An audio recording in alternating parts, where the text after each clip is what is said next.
Etta Greaves didn't know the man watching her from the corner table was the one she'd just insulted on a public wall. If she had, if someone had pulled her aside and whispered, "That's him, Etta.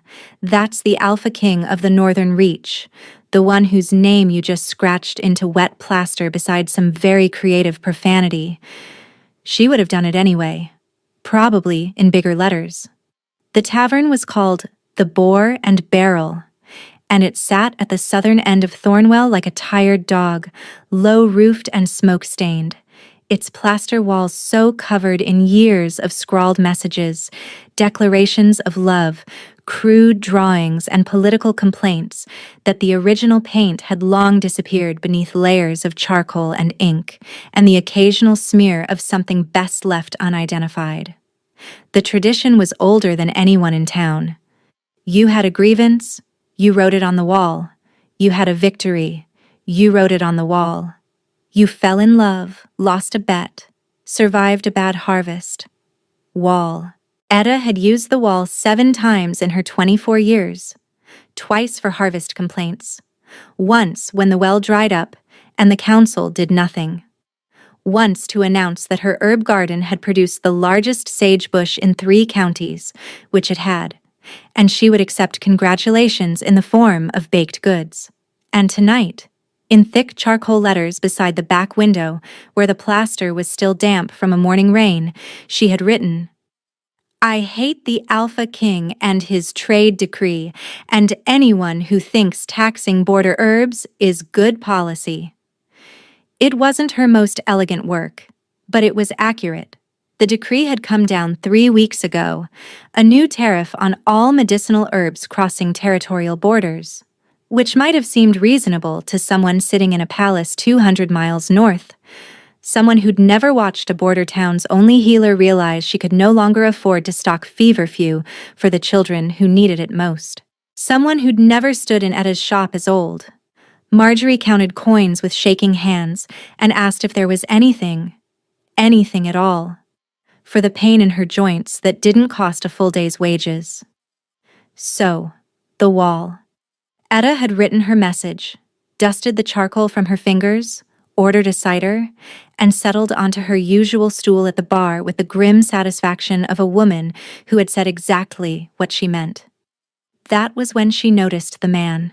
He was in the corner, the table closest to the wall she'd just defaced, which meant he'd had a perfect view of her writing it. He sat alone, a half-empty mug in front of him, wearing a storm-gray canvas coat that looked like it had been through weather and a deep navy tunic underneath. His hair was bark brown, cropped close and mussed in a way that suggested either deliberate carelessness or a long ride. His jaw was cut clean, his shoulders broad beneath the coat. And his eyes, she caught them for a moment before she looked away, were the color of smoked amber. Warm and sharp, and watching her with an expression she couldn't quite read. Not local. Definitely not local. Thornwell was small enough that every face was either known or explained, and this man was neither. He'd been looking at the wall. No, he'd been looking at her words on the wall. And now, he was looking at her. Etta turned back to her cider. "Friend of yours?" Cora Finch asked from behind the bar, because Cora never missed anything. She was wiping a glass with a cloth that was arguably dirtier than the glass, her dark eyes bright with the particular alertness of a woman who'd run this tavern for 15 years and considered gossip a legitimate form of currency. "Never seen him. He's been here an hour. Asked about the wall tradition. I told him anyone can write." Cora's mouth curved. He seemed very interested in that. Etta shrugged. Travelers passed through Thornwell often enough. It sat on the border road between 2 territories, which was precisely why the herb tariff was strangling them. A crossroads town that lived on the free movement of goods, now being taxed for the privilege of existing where it did. She was halfway through her cider when she heard it, the scrape of charcoal on plaster. She turned on her stool. The stranger was standing at the wall, just below her message, writing something in a hand that was surprisingly neat. When he finished, he stepped back, brushed his fingers on his trousers, and returned to his table without looking at her. Etta waited exactly 4 seconds before her curiosity won. She crossed the tavern, cider in hand, and looked. Beneath her furious declaration, "I hate the Alpha King and his trade decree, and anyone who thinks taxing border herbs is good policy." In smaller, measured letters, someone had written, "Dinner?"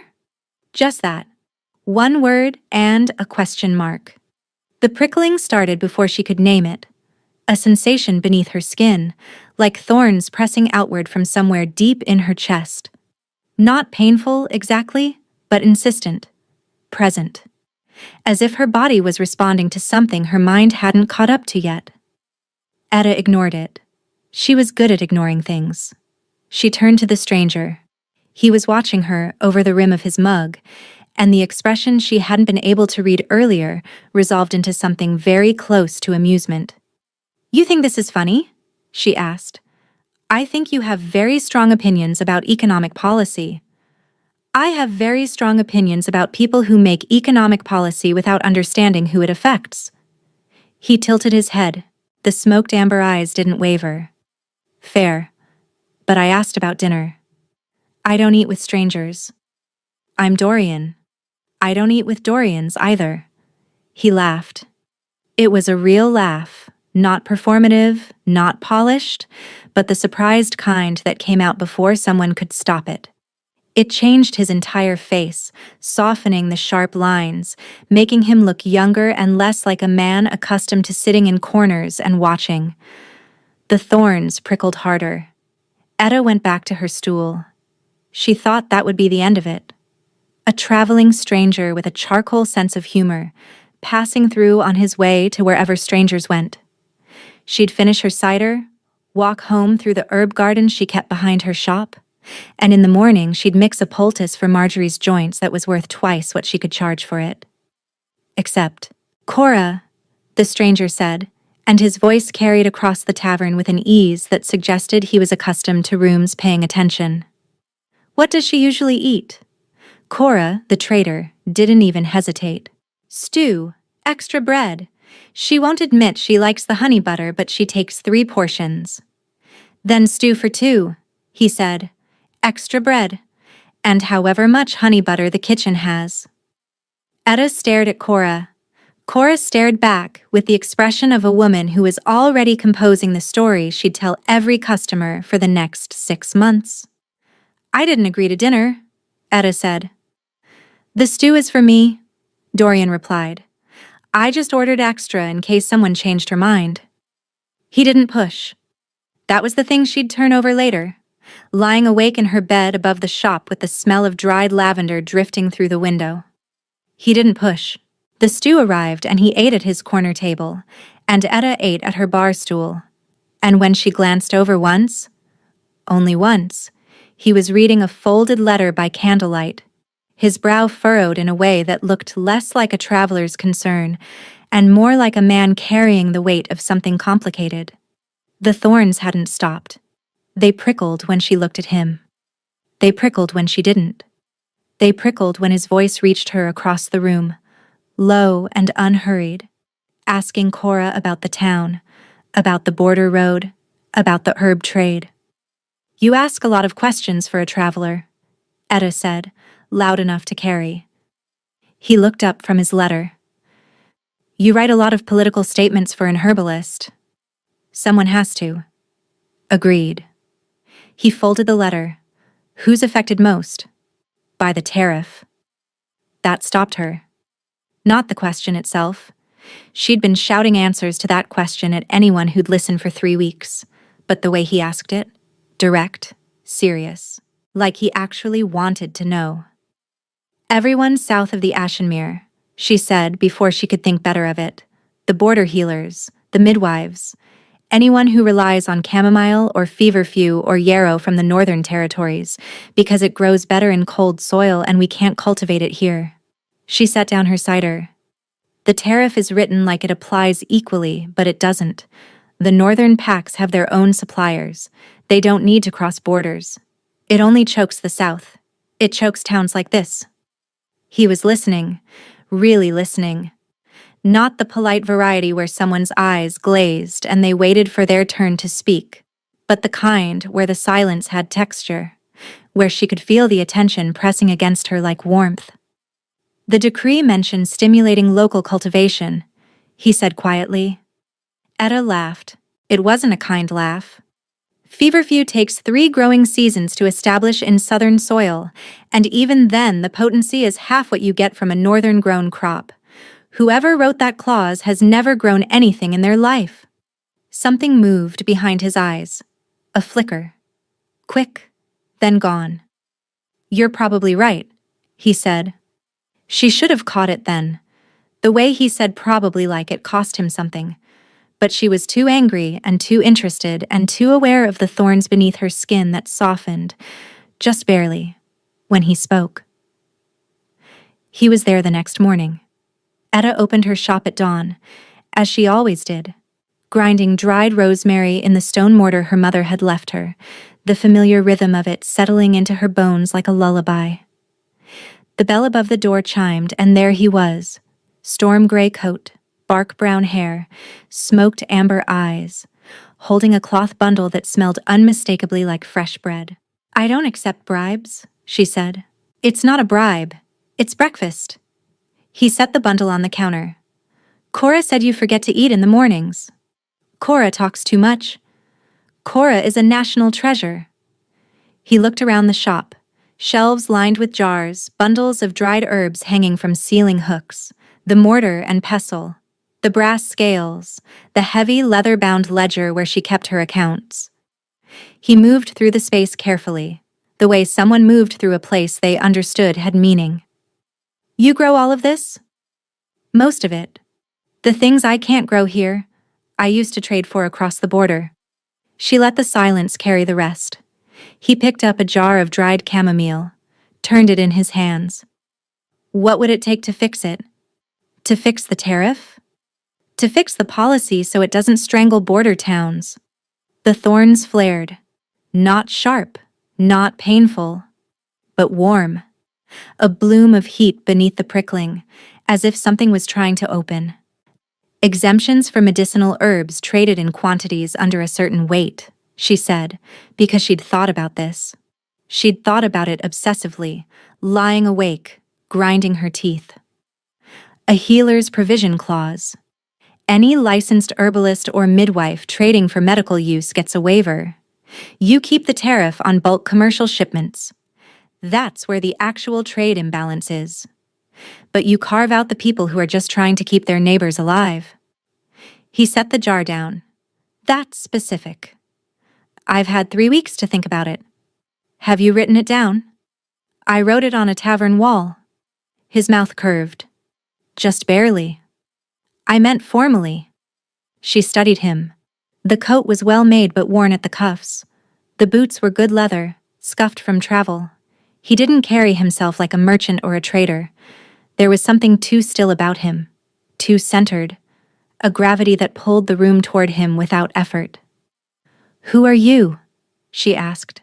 I told you. Dorian. Dorian who? He held her gaze. The smoked amber eyes were steady, and beneath the calm there was something that looked very much like a man deciding how much truth to spend. Just Dorian, he said, for now. For now lasted 3 days. 3 days in which Dorian appeared at the shop each morning with bread. 3 days in which he walked the border road asking questions of the traders and the merchants, and the old woman who sold wool at the crossroads.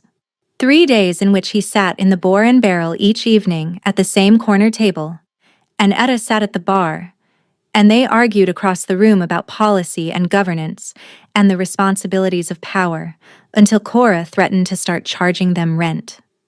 By the second evening, Etta had moved to his table, not because she'd changed her mind about dinner, because she was tired of shouting. I'm not eating with you, she clarified, pulling out the chair across from him and dropping into it with the decisiveness of a woman making a strategic military decision. I'm continuing a policy discussion at closer range. Understood, he said. Stew? She narrowed her eyes. Fine. He ordered without asking what she wanted because he already knew. Stew, extra bread, 3 portions of honey butter, and the fact that he'd remembered annoyed her more than she wanted to admit. "The problem," she said, jabbing a piece of bread at him for emphasis, "is that whoever sits in that palace has no idea what these decrees look like from the ground. They see numbers, revenue, trade balance. They don't see Marjorie counting coins for joint medicine. They don't see me rationing chamomile like it's gold dust because I can't afford to restock at the new prices." The thorns had softened, not disappeared.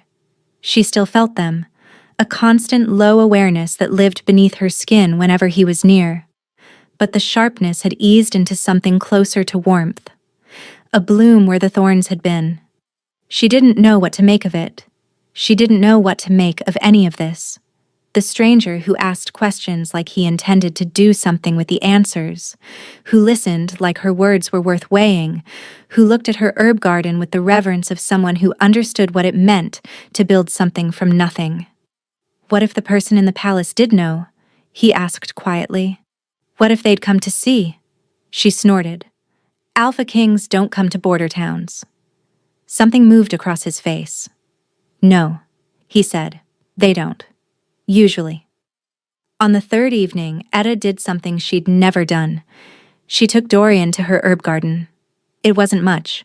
A plot behind the shop, walled on 3 sides by old stone, open on the 4th to a view of the valley below. She grew sage and thyme and comfrey and a dozen other things that the soil would tolerate. And she tended each plant with the particular fierceness of a woman who understood that growing things in stubborn soil was an act of defiance. "This is what matters," she said, standing in the dirt between her rosemary and her mint, the evening light catching the espresso dark braid over her shoulder and turning it warm. "Not the tariff. Not the decree. This. People who know how to take care of each other." Dorian was standing very still. The thorns were blooming again, full and warm and aching. And when she turned to face him, his expression had changed. The careful neutrality was gone. What was underneath it was raw and open and looked like it cost him everything. "Etta." "What?" "I need to tell you something." The thorns went sharp. Not painful. Warning. Her skin prickled from wrist to collarbone and her pulse kicked, and something deep in her chest clenched like a fist preparing for a blow. "Then tell me." He took a breath. "My name is Dorian Haldane." She waited. The name was familiar, hovering at the edge of recognition, like a word on the tip of the tongue. "I am the Alpha King of the Northern Reach." The silence that followed was not empty. It was full. Full of the evening light and the smell of rosemary and the sound of Etta's breath catching and the thorns going absolutely still, every nerve waiting. She stared at him. He stood in her herb garden, in his worn coat and his scuffed boots, with dirt on his knees from where he'd crouched that morning to examine her comfrey roots, and he was the man she'd scrawled her hatred for across a tavern wall. "You're joking." "I'm not." "You—" She stepped back. The thorns flared. "You sat there, in the tavern, while I wrote, you let me— I let you tell me the truth," he said, and his voice was rough in a way she hadn't heard before. "Which is what I came here to find." "You came to spy. I came to listen. There's a word for kings who disguise themselves and eavesdrop on their subjects." Her hands were shaking. No. Her whole body was shaking, and the thorns were so sharp now that she could feel them in her fingertips, in her throat, behind her eyes. "I told you things, personal things, about my shop, about what this tariff has done to me, to the people I take care of. And every word of it mattered," he said. "Every word of it is going to change the policy. That doesn't make it okay. No." He held her gaze and didn't flinch. "It doesn't. And I'm sorry for the deception. But I'm not sorry I came. And I'm not sorry I heard you. I came because I received 47 formal complaints about the herb tariff from border towns, and every single one of them sounded like it was written by a bureaucrat who'd been coached on what to say. None of them sounded real." He held her gaze. And then my envoy mentioned a town called Thornwell where an herbalist had written, "I hate the Alpha King" on a tavern wall, and every person in the village agreed with her. So I came to meet the herbalist. The thorns were doing something she didn't understand. Simultaneously sharp and warm, pressing outward and pulling inward. And when he took a step closer, she felt them dissolve at the point closest to him, as if his proximity was an antidote to the ache. "You should have told me," she said, and her voice broke on the last word in a way she hadn't intended. "When?" His voice was quiet, genuine. "When you were explaining the healer's provision clause that I've already instructed my council to draft.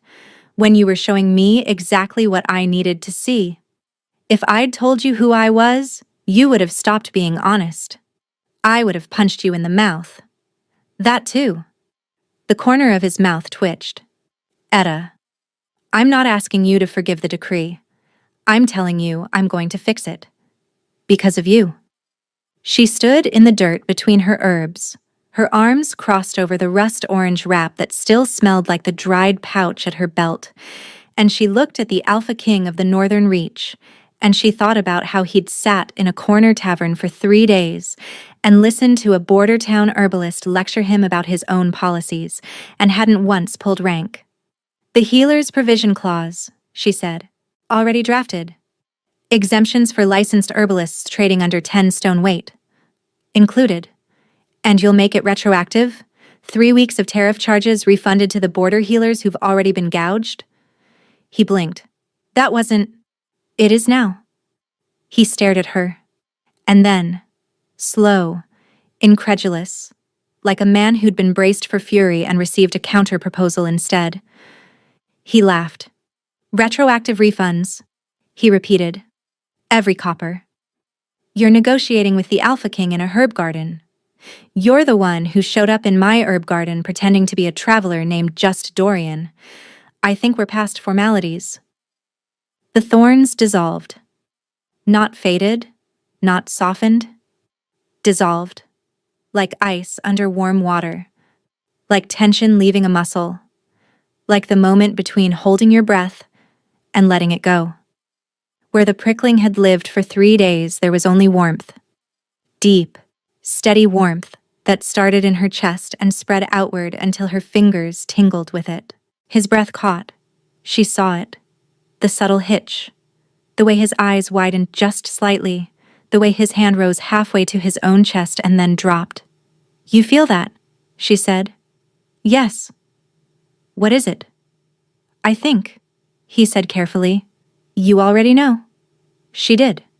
Somewhere beneath the fury and the surprise and the complicated tangle of having spent 3 days arguing with a man who turned out to be the precise embodiment of everything she'd been railing against, she knew. The thorns. The bloom. The way her body had recognized him before her mind had, every nerve reaching for a connection her rational self had been too stubborn to name. Etta crossed the distance between them. 2 steps through the rosemary, past the comfrey, into the space where the warmth was strongest. She took the front of his worn coat in both hands and pulled him down and kissed him. His response was immediate. Not careful, not measured, not the controlled restraint of a king. His hands found her waist, her back, the braid over her shoulder, and his mouth answered hers with a hunger that tasted like 3 days of sitting across rooms and wanting and waiting and letting her come to him on her own terms. When she pulled back, she was breathing hard and the warmth was everywhere, her skin, her bones, the air between them. "Retroactive refunds," she said against his mouth. He pressed his forehead to hers. "Every copper." There was the matter of Thornwell. The morning after Dorian told her the truth, a convoy arrived, 6 riders bearing the crest of the Northern Reach, led by a tall woman with sharp dark eyes and the bearing of someone who was accustomed to running logistics for a king who regularly disappeared without telling anyone. Etta watched them from her shop window, mortar still in her hands, and felt the thorns bloom warm against her ribs. He was out there.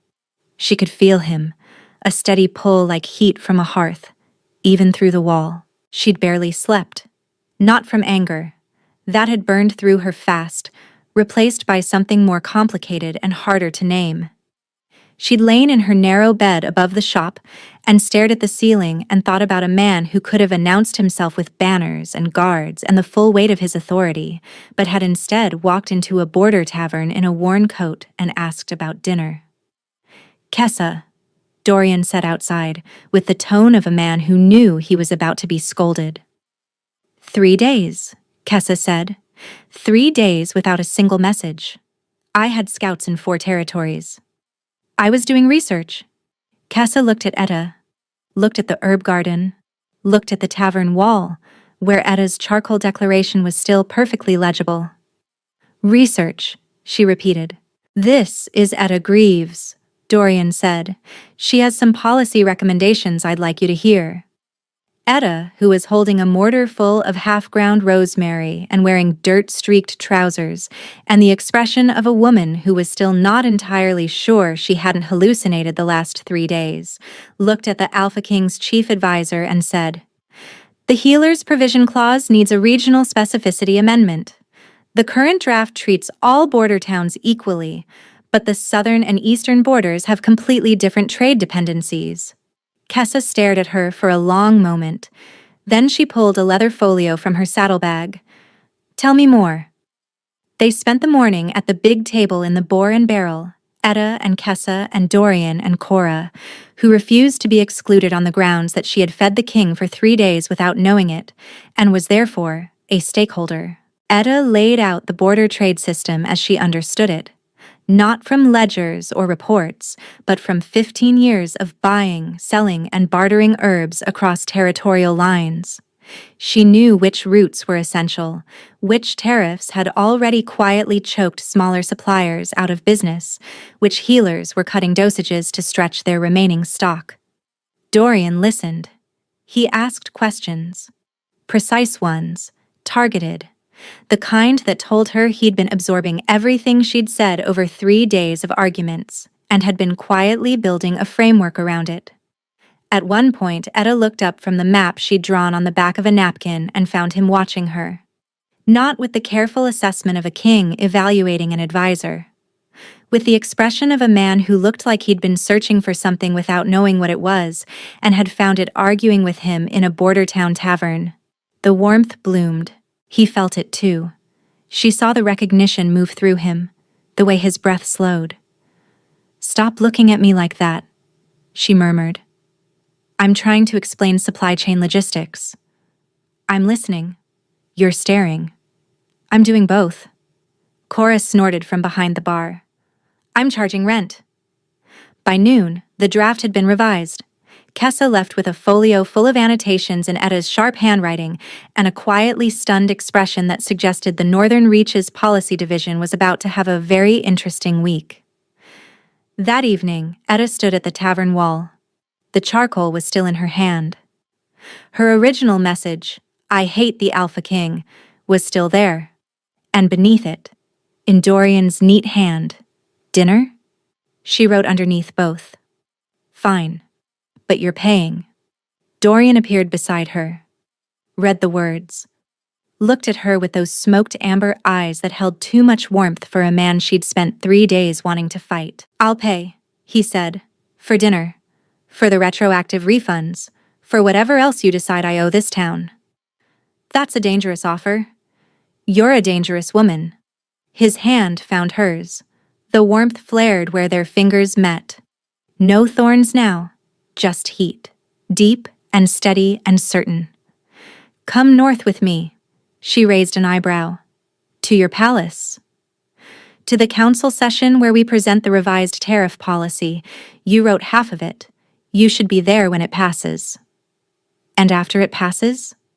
His thumb traced a circle on her palm. "Stay. Not because I'm the king, not because of the bond. Because you are the first person in 5 years who has told me the truth without flinching, and I don't want to go back to a life without that." Etta looked at the wall, at the words layered over words, years of a town's joys and grievances and declarations scrawled in charcoal on damp plaster.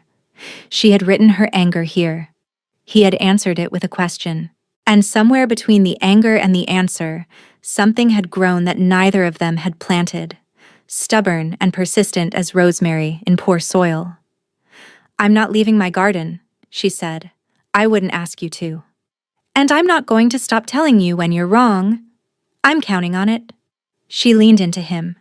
His arm came around her shoulders, solid and warm, and the bond settled into something that felt like roots, deep, quiet, permanent. "Fine," she said, "but I'm writing the speech."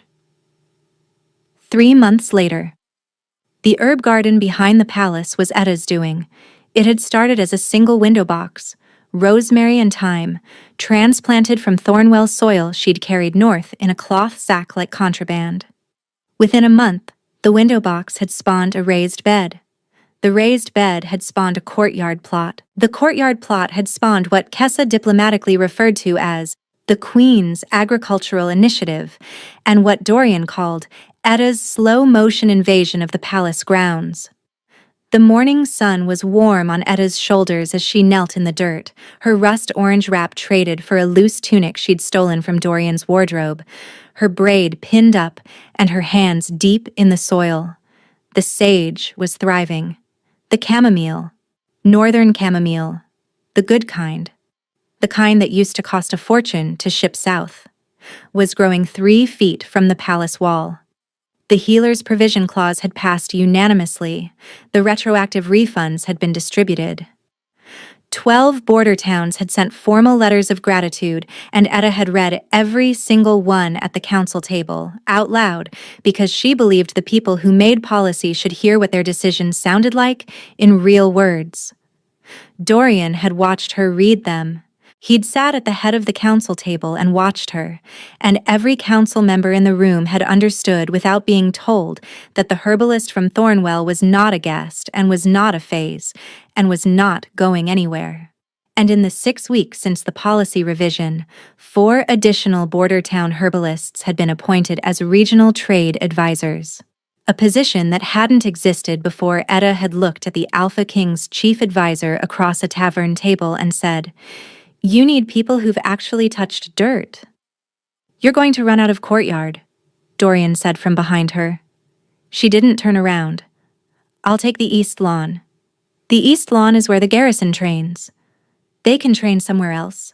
I need the sun exposure." His shadow fell across her, and then he was crouching beside her, his storm gray coat exchanged for a simple tunic, his cropped hair still mussed from sleep. He smelled like cedar soap and the coffee Kessa had started importing because Etta couldn't function before sunrise without it. "There's something on the wall," he said. "Which wall?" "Our wall, in Thornwell." She looked at him. He pulled a folded letter from his pocket, Cora's handwriting, looping and enthusiastic. "Cora wrote?" Etta took the letter, unfolded it, read, "Your Majesty," and Etta, who I know is reading this over his shoulder.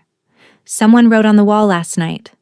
Beneath your dinner conversation there's a new message. It says, 'The Alpha King isn't so bad. His herbalist is better.'" The whole town signed it. "Also, Marjorie's joints are fine now. She says to tell Etta the medicine arrived, and she's not paying for it, and that's final. Cora P.S. You still owe me rent for 3 days of table use. I accept honey butter." Etta laughed. The sound startled a bird from the rosemary bush, sent it winging up into the pale morning sky above the palace walls. Dorian's hand found hers, dirt and all. The warmth bloomed where their skin met. That steady, deep thing that had started as thorns and become roots, that had grown in the space between anger and understanding, between a wall and a question mark. "She's right, you know," Etta said. "You're not so bad." He kissed her temple. High praise from the woman who wrote "I hate the Alpha King" in letters tall enough to read from the road. "I was passionate. You were magnificent." His mouth found the curve of her ear. "You still are." Etta leaned into him, there in the dirt of the garden she was building in the heart of his kingdom, and thought about walls. About the things you wrote when you were angry and the things you discovered when someone answered. About thorns that became blooms that became roots that became home. Dorian. I'm taking the east lawn. His laughter was warm against her hair. She took the east lawn.